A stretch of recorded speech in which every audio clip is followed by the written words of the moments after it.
আচ্ছা সবাই পাশের জন্য দেখ আঙুল দেখ কার বড় বড় নখ আছে পাশের জনের আঙুল দেখ কার বড় বড় নখ আছে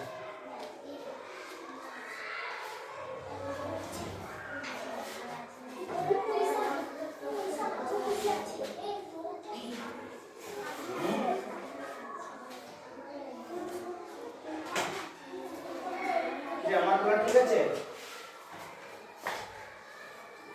কার বড় বড় নখ আছে এদের দুজনে নখ বড় বড় থাকলে ক্ষতি কি হয় হ্যাঁ নখ বড় বড় থাকলে ক্ষতি কি হয়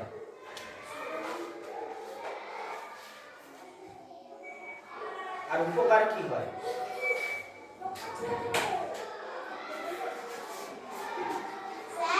হ্যাঁ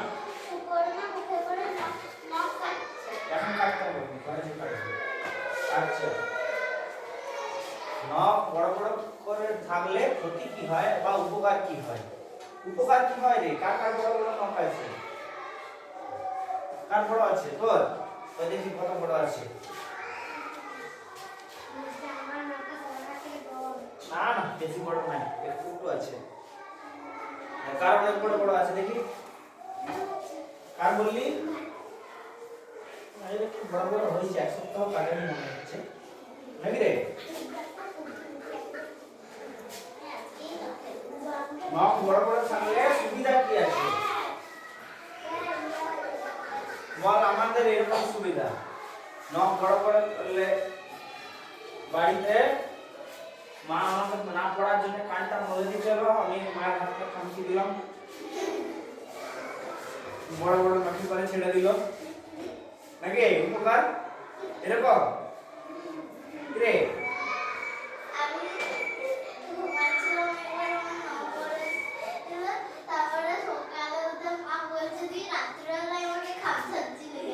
খামচাচ্ছিলি রাত্রেবেলায় পাশে যার পাশে শুস তাকে খামচি দিস কেন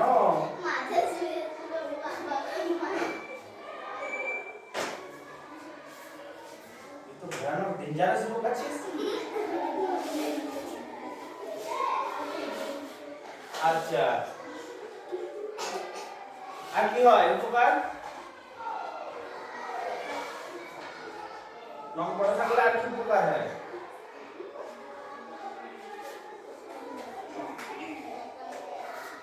রে বল কি সুবিধা আছে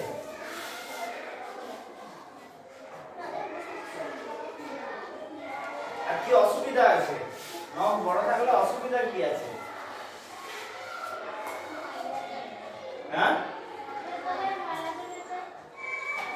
নখের ভিতরে ময়লা ঢুকে যায় তাই তো বিকালে খেলাধুলা করছিস রান্নাবাটি খেলছিস ধুলাগুলা ঢুকলো তাই তো নখে করে কিছু আছড়েছিস নখের ভিতর ময়লা আছে নাকি নখের ভিতর যে ময়লাগুলো আছে সেগুলো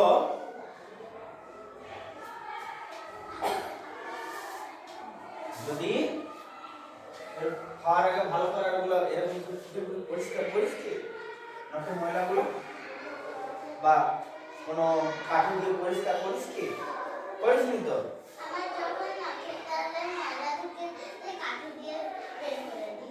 নখ কেটে নিস তো আচ্ছা নখের তলায় যে ধর ময়লা আছে এবার তুই খাবার খাচ্ছিস হাতটা ধুলি সাবান দিয়ে ধুলি বা জল দিয়ে ধুলি ঠিক আছে খাওয়ার আগে হাত ধুস তো হাত ধুলি খেতে বসলি নখের ময়লাগুলো রয়ে গেল তুই খাবার খাচ্ছিস মাংসের ঝোলটা মেখেছিস ভাতে আজকে আমাদের ঘরে মাংস হয়েছিল এনেছিস আমার জন্য দু পিস আমার জন্য এনেছিস দু পিস রেডি করে এনেছিস আচ্ছা এই অনুষ্কার জন্য তাও আনিসনি আমার জন্য না আনিসনি ঠিক আছে বন্ধুদের জন্য আনিসনি শেষ হয়ে গেছিল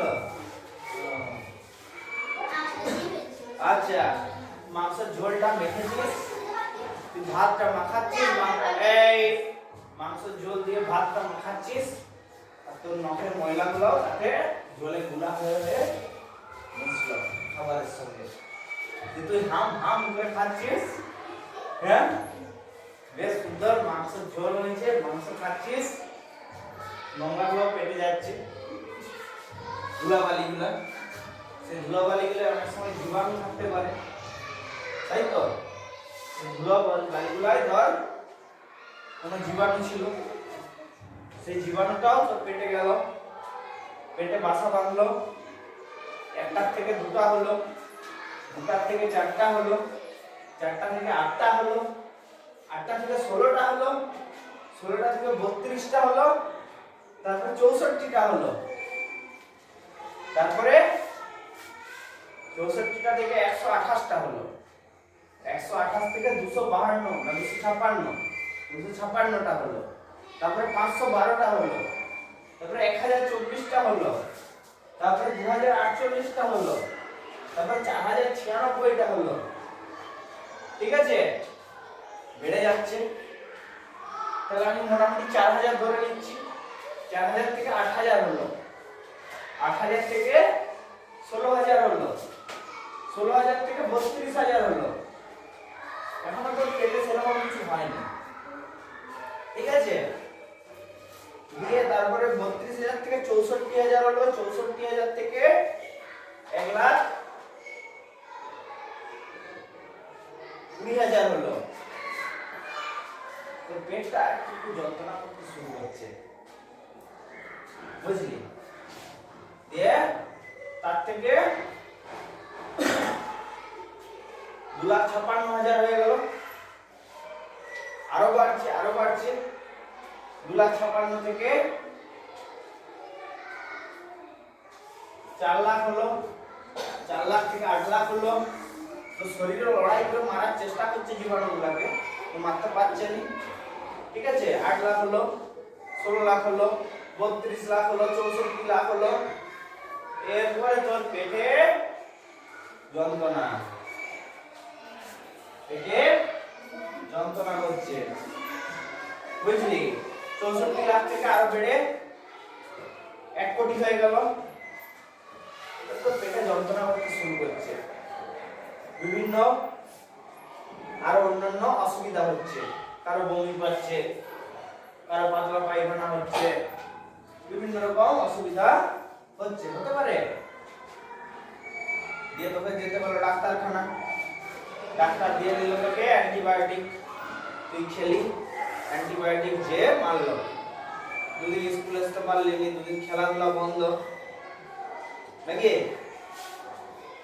তাহলে তুই তোর যে ওই যে জীবাণু ধুলাবালির সঙ্গে একটা জীবাণু হয়ে গেছিল, নাকি? সেটা পেটে যে হয়ে গেল, ধুলাবালির সঙ্গে একটা পিতাকৃতি হয়ে গেছে ছোট, তুই বুঝতে পারিস যে খাবারের সঙ্গে খেয়ে নিয়েছিস, পেটে যে কৃমি বাসা বাঁধলো, ওটাও এরকম ভাবে বাড়তে শুরু করলো। হয় কারো পেটে কৃমি হয়, আর পেটে হয়েছে, হতে পারে, তাই তো? নখের ধুলো থেকে কৃমিও যেতে পারে পেটে, বিভিন্ন রকম রোগ জীবাণু যেতে পারে, কিন্তু ইচ্ছা করে কি পাচ্ছে শরীরে? তাহলে সেই জন্য আমাদের কি করা উচিত? নিয়মিত নখ কাটা উচিত, নাকি? বুঝতে পেরেছিস? তো কাটবি না কাটবি নি? কাটবি? আর একজন কে বললো দাঁতে করে নখ কাটছে, কি কাটছিল? তুই দাঁতে করে যখন নখ কাটবি, দাঁতের নোংরা গুলাই ওই একই ব্যাপার, তুই দাঁতে করে কাটলি, নখটা ফেলে দিলি, ভিতরে ধর যে ধুলো বালিগুলো ছিল তাতে জীবাণু রয়েছে, পেটে যেতে পারে, দিয়ে রোগ হতে পারে। কি রে, পারে না পারেনি? আমার শরীর খুব শক্ত, আমি সব জীবাণুকে মেরে দেবো, নাকি?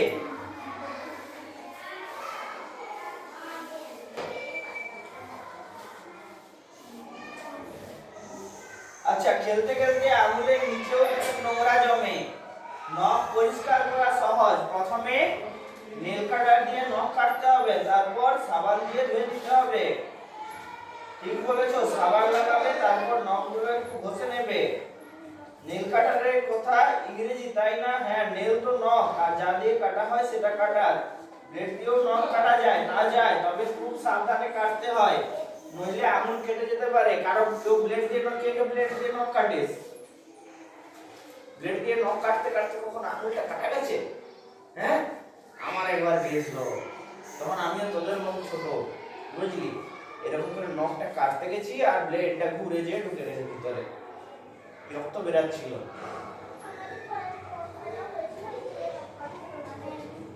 আচ্ছা, আর নেল কাটারটা সেই তুলনায় কাটা নেল কাটার দিয়ে কাটা অনেক সহজ নাকি? আচ্ছা, নখ, কান আর নখ ছাড়া গায়ে কোথায় নোংরা জমে? হাতে, পায়ে, গায়ে চামড়া, যেখানেই ঘান সেখানেই নোংরা জমে। আচ্ছা, শীতে স্নান করেছিস সবাই আজকে? কে কে করিসনি? আজকে কে কে স্নান করিসনি?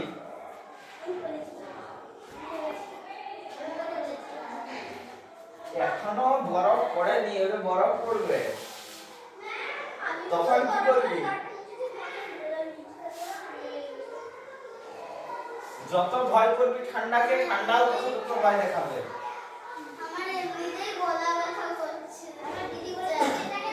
যত যত ঠান্ডাকে ভয় করবি, ঠান্ডা তত বেশি তোদেরকে ভয় দেখাবে, বুঝলি? ঠান্ডাকে একদম ভয় করে চলবে না, প্রতিদিন চান করতে হবে। আর সপ্তাহে কদিন করে সাবান মাখিস? প্রতিদিন সাবান মাখিস? কে কে সপ্তাহে কদিন করে সাবান মাখিস? শীতকালে, গ্রীষ্মকালে বলিনি, শীতকালে প্রতিদিন সাবান মাখিস? কে কে শীতকালে প্রতিদিন সাবান মাখিস? হাত তুল দেখি, একজন হাত তুল দেখি। হ্যাঁ, প্রতিদিন মাখিস? হাত তোল, বলছি তো, কে কে প্রতিদিন মাখার শীতকালে সাবান মাখিস? একজন, দুজন, তিনজন। চাকরি করিস নি, তুই আবার হাত তুলছিস কি করে? যেদিন স্নান করিস সেদিন সাবান মাখিস প্রত্যেকদিন? না না, তেল মেখে ইয়ে করে নিস, তেল মেখে জল ঢেলে নিস। শীতকালে কি হয়, চামড়াটা রুক্ষ হয়ে যায়, তাই তো? সেই জন্য সবচেয়ে কম পয়সায় যেটা পাওয়া যায় সরষের তেল, নাকি? এরপরে যাদের একটু বেশি পয়সা আছে তারা কি করে, আরো বিভিন্ন রকম লোশন কিনে মাখে। হ্যাঁ, কি কি ও রাবার পড়ে গেছে? রাবারটা তো নোংরা হয়েছে কি করে? বল, দেখছিস হাতে কত জোর, দেখছিস? আমার কাছ থেকে নিয়ে নিল সাজিয়ে। আচ্ছা,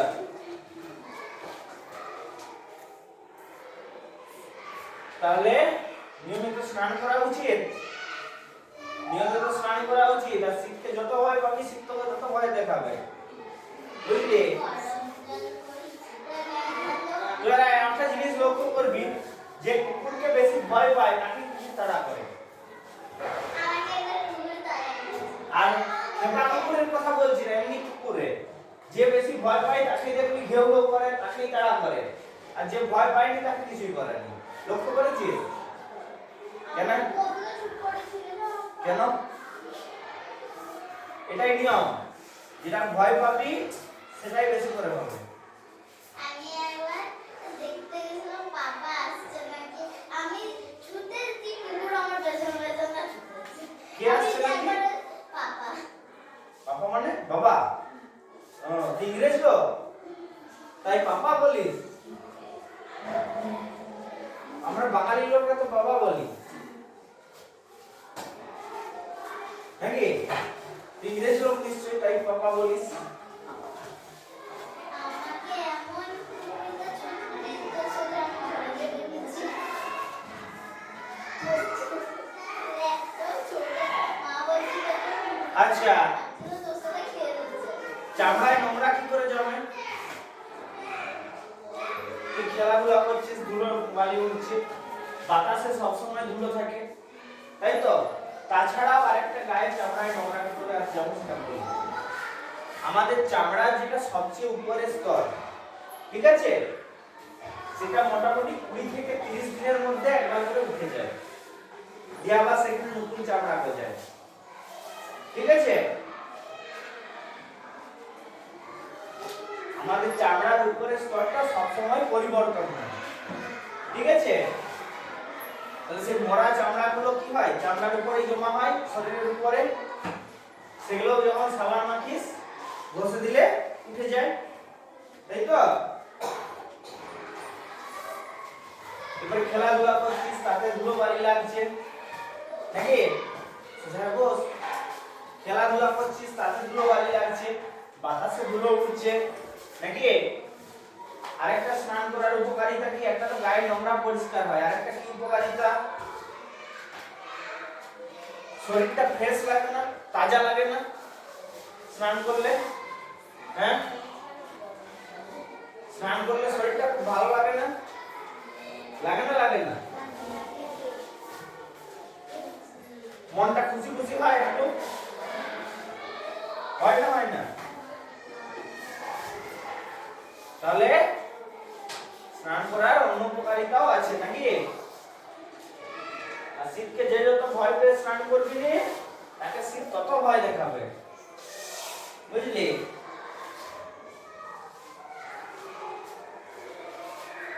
তাহলে এখানে কি বলেছে, এমনকি যেখানে তোমাদের চোখ যায় না সেখানেও নোংরা জমে, পিঠে, ঘাড়ে, কানের পিছনে, কনুইতে জমে, পায়ের পাতাও নোংরা জমে, পায়ের পাতা তো সবচেয়ে বেশি নোংরা জমে, আমরা হাঁটা চলা করি, ঠিক আছে। আচ্ছা, হাঁটা চলা সবসময় কি জুতো পরে করা উচিত?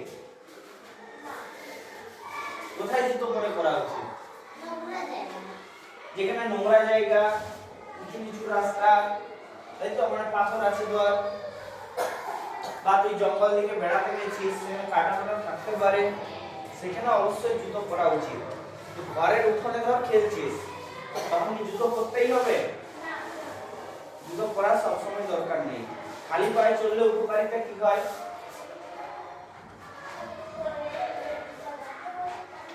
জানিস? বলবো, আমাদের আমাদের শরীর তো সবসময় কাজ করছে, হৃৎপিণ্ড চলছে, শ্বাস প্রশ্বাস হচ্ছে, ঘন্টা পড়ে যাবি, শ্বাস প্রশ্বাস নিচ্ছি, বিভিন্ন খাবার খাচ্ছি, শরীরে কত কি কাজ হচ্ছে সব সময়, তাই তো। আমরা ঘুমানোর সময় শরীর কাজ করে, যদি শরীর কাজ করা বন্ধ করে দেয়, আমরা ঘুম থেকে উঠবো, কি হবে? মারা যাবো, তাই তো। তাহলে আমাদের শরীর সব সময় কাজ করছে নাকি। তাহলে কাজ করতে করতে বিভিন্ন রকম পদার্থ তৈরি হয়, ঠিক আছে। আচ্ছা, একটা জিনিস লক্ষ্য করেছিস, ঘরের আর্থিং কোথায় হয়? মাটিতে, কারেন্ট নাকি, এটা কোথায় হয়? মাটিতে। তাহলে আমরা যে আরেকটা জিনিস লক্ষ্য করেছিস, যারা ইলেকট্রিকের কাজ করে, বড় বড় ধরে তারে কাজ করছে, হাতে রাবারের গ্লাস পরে থাকে যাতে শক না খায়, দেখেছিস? সেরকম জুতোগুলো কারেন্ট নিয়ে যেতে পারে কি? জুতোগুলো কারেন্ট নিয়ে যায় না, তাই তো। তো সবসময় যদি আমরা জুতো পরে থাকি, মাটির উপর যদি চলাফেরা না করি, আমাদের শরীরে বিভিন্ন রকম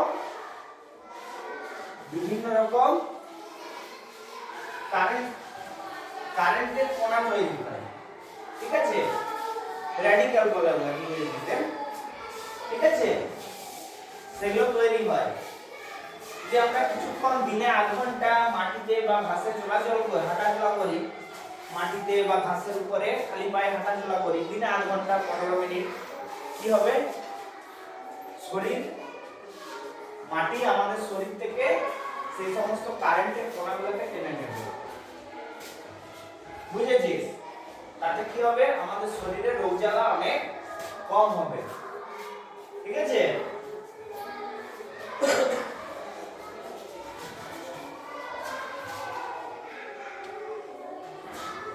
আচ্ছা, বডিও জমে, পায়ের পাতাও নোংরা জমে। শীতকালে পায়ের পাতা নোংরা হলে খুব মুশকিল, পায়ের চামড়া ফেটে যায়। কার কার গা হাত পা ফাটে রে? কার কার গা হাত পা ফেটে যায়? আর যত ধুলা বাঁধবে তত বেশি ফাটবে নাকি? আমারও প্রচুর গা হাত পা ফাটে। আচ্ছা, গোড়ালি তো নোংরা জমে, শীতকালে ফেটে যায়, সাবান দিয়ে ওই জায়গাগুলো পরিষ্কার করতে হয়। আর যদি গোড়ালিটা একটু ফাটে, সেই ফাটাগুলো আরো বেশি করে নোংরা জমবে, আরো বেশি ফাটবে, তাই তো? কি করা উচিত? স্নান করার সময় সাবান দিয়ে ভালো করে পরিষ্কার করে নেওয়া উচিত, যাতে নোংরাগুলো উঠে যায় নাকি? সাবান মাখার পর হাত দিয়ে ঘষে ধুতে হয়, তাহলেই চামড়া পরিষ্কার হয়ে যায়। তারপর একটু তেল মাখলে আরো ভালো হয়। কেন তেল মাখলে আরো ভালো হয়? কেন তেল মাখলে আরো ভালো হয়? আমাদের চামড়াটা শীতকালে রুক্ষ শুষ্ক হয়ে যায়। কেন রুক্ষ শুষ্ক হয়ে যায়?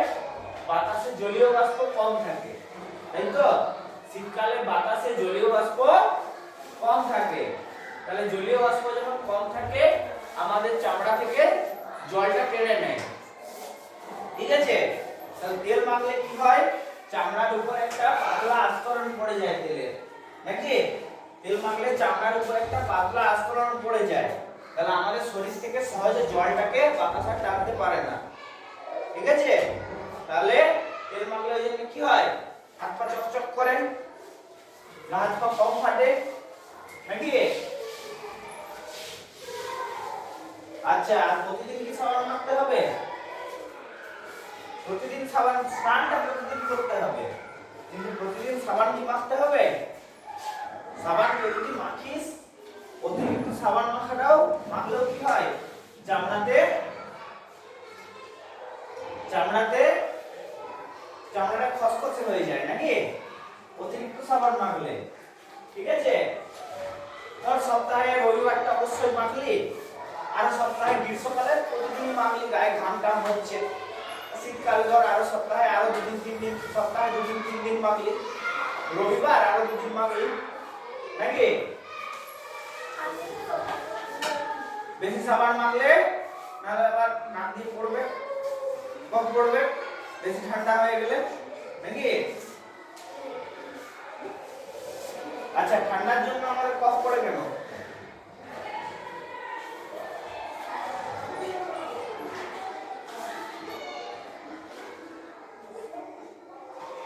কফটা পড়ে জীবাণুর জন্য।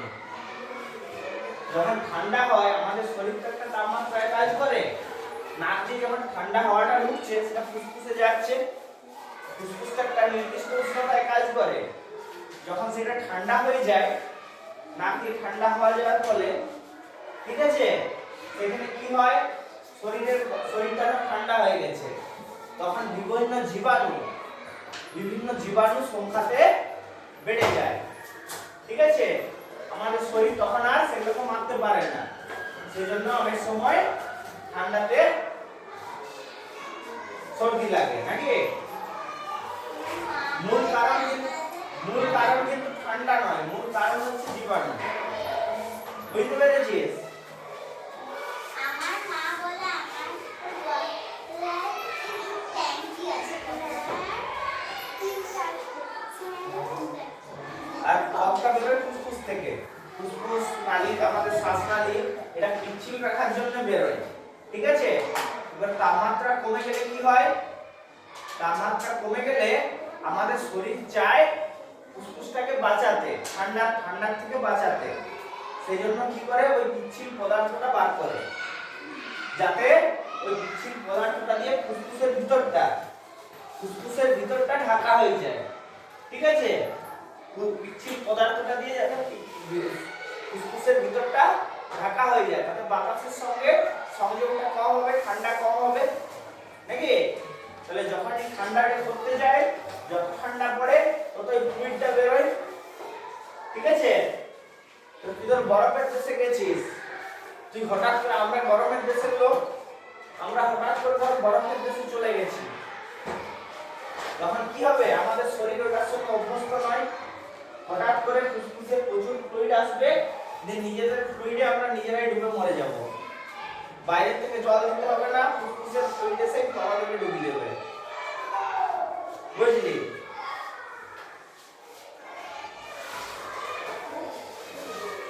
তো যারা অভ্যস্ত তাদের থেকে থেকে কম তাপমাত্রায় থাকা অভ্যাস হয়ে গেছে নাকি?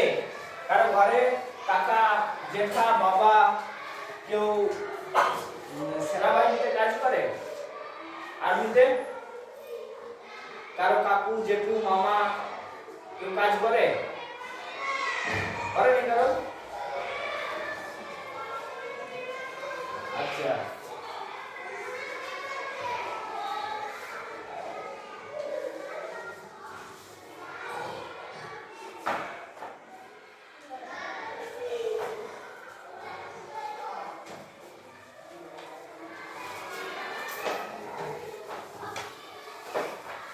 আজ তারিখ কত?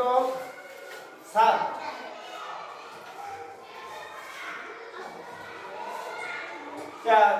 জিনিসটা মোটামুটি বোঝা গেছে। কি বুঝলি? নখ কাটবি, হ্যাঁ না? নিয়মিত নখ কাটবি। আচ্ছা, সপ্তাহে তো রবিবার দিনে প্রত্যেক রবিবার নখ কেটে নিবি নাকি? আচ্ছা, নিয়মিত স্নান করবি, নিয়মিত স্নান করবি, হ্যাঁ? তবে অতিরিক্ত স্নান করলেও আবার সর্দি করতে পারে, তাই তো? অতিরিক্ত স্নান করলেও মানে নিয়মিত করলি, তুই ধর নিয়মিত বাথরুমে 8 ঘন্টা ধরে স্নান করছিস, না পুকুরে করিস, হ্যাঁ? ঘরে কে কে পুকুরে করিস? পুকুরে খালে কে কে করিস? হ্যাঁ? আচ্ছা, তুই ধর 8 ঘন্টা ধরে স্নান করছিস, তাহলে কি হবে? সর্দি পড়ে যাবে। ওই শরীরটা অতক্ষণ ঠান্ডা থাকছে, তাতেই জীবাণুগুলোর সংখ্যা অনেক বেড়ে যাবে। জীবাণু সবসময় আমাদের শরীরে একটা দুটো আছে, যখনই তারা সুযোগ পায় ওরা সবসময় বাড়ার চেষ্টা করছে, বেড়ে আমাদের শরীরটা দখল নেওয়ার চেষ্টা করছে। তো আমাদের শরীরের যে রোগ প্রতিরোধ ক্ষমতা সেটা তাদেরকে হারিয়ে দিচ্ছে সবসময় যুদ্ধ করে করে, ঠিক আছে? এরপরে যখন আমাদের শরীর ধর অনেকক্ষণ ধরে 8 ঘন্টা ধরে তুই শীতকালে ঠান্ডা জলে স্নান করছিস, তখন কি হবে? শরীরের তাপমাত্রা ঘন্টা পড়ে দিয়ে যাবে। বল, আমাদের শরীর শীতকালে 8 ঘন্টা ধরে তুই ঠান্ডা জলে স্নান করছিস, তাতে কি হবে? শরীরের তাপমাত্রাটা কমে যাবে। তাহলে তখন শরীর কি কাজে ব্যস্ত হবে? শরীরটাকে গরম করতেই ব্যস্ত থাকবে। তাহলে রোগ প্রতিরোধ তখন করতে পারবে না বেশি। তখন যে শরীরের যে জিনিসগুলো আমাদের রোগ প্রতিরোধ করে সেগুলো তখন ঘুমিয়ে যাবে, আর তখনই জীবাণুটা বেড়ে যাবে, আমাদের যে সর্দি করে যাবে নাকি? আচ্ছা, তাহলে এরপর রিডিং পড়া হোক একটু। কে পড়বি? না রিডিং পড়বি না পড়বি নে? নিজেরা পড় দেখি, আঙুল দিয়ে দিয়ে।